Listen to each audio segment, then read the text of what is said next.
इसे करती है, इतना कोई दूसरा नहीं करता। तो वो बहन के रूप में भी अतिशय प्यार करती है, पत्नी के रूप में भी अतिशय प्यार करती है, और माँ के रूप में भी अतिशय प्यार करती है। संतान को जितना प्यार माँ करती है कोई नहीं कर सकता।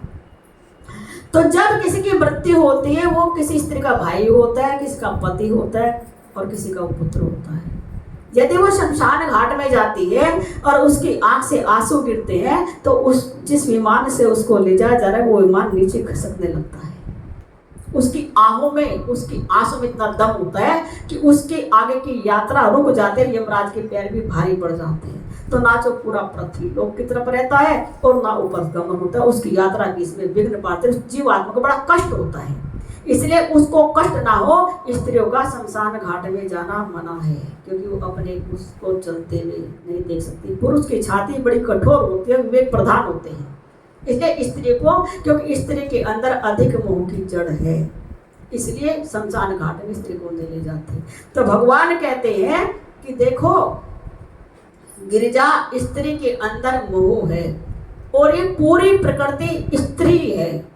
हम चेतन, जो योगी है वो चेतन में मन लगाते हैं, प्रकृति से ऊपर उठना चाहते हैं। क्या है महाराज, पहले बात तो पकड़े गए आप स्त्री वाले शब्द पे, और अब पकड़े गए प्रकृति वाले शब्द पे। मतलब कि महाराज प्रकृति से इतना क्यों डर आपको?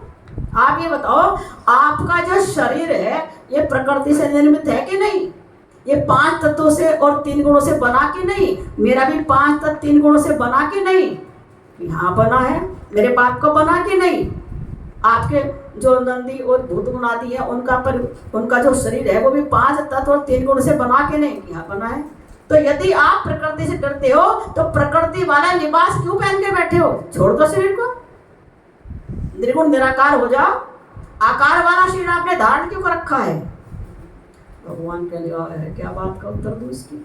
बाद में तो उसकी दम है, क्या सांख्य शास्त्र पढ़ा है इसने। फिर कह रहे महाराज जी की बात बताओ, आपके चरणों में बेलपत्र चढ़ाए जाते हैं, आग धतूरा खाते हो, क्या ये प्रकृति में पैदा नहीं होते? आसमान में लगते हैं क्या? जो भोजन आप खाते हो, आग धतूरा जो पान करते हो, क्या आसमान में लगते हैं? ये जो आपने बागंबर पहन के अपने कटी बंद को ढक के रखा है, क्या ये बागंबरी भी वस्त्र नहीं है? क्या ये 5 तत्व और 3 गुणों से अलग है? जब आप ना तो अपने शरीर को छोड़ सकते और ना ही अपनी वस्तु को, प्रिय वस्तु को छोड़ सकते, ये सारी प्रकृति की तो बनी, तो प्रकृति का आहार भी आप लेते हैं, प्रकृति का लिबास भी आप पहनते हैं, और प्रकृति का दिया हुआ शरीर भी आप पहनते हैं। फिर आपने कैसे कह दिया स्त्री प्रकृति है? पूरी प्रकृति को नचाती है। आप स्त्री से, प्रकृति से इतना डरते क्यों है प्रभु? भगवान कहते तुम जीते और मैं हारा।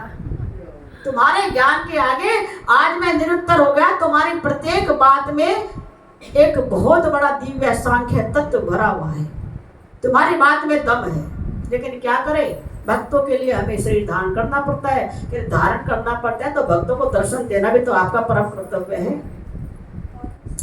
कहने के चलो ठीक है, तुम जीत गए और मैं हार गई, हर तरह से भगवान को प्राप्त कर दिया। तो माता पार्वती बोली, भगवान फिर एक बात बोलूं कि चलो तुमने मेरा मन प्रसन्न किया है। आप बोलो कि जीतने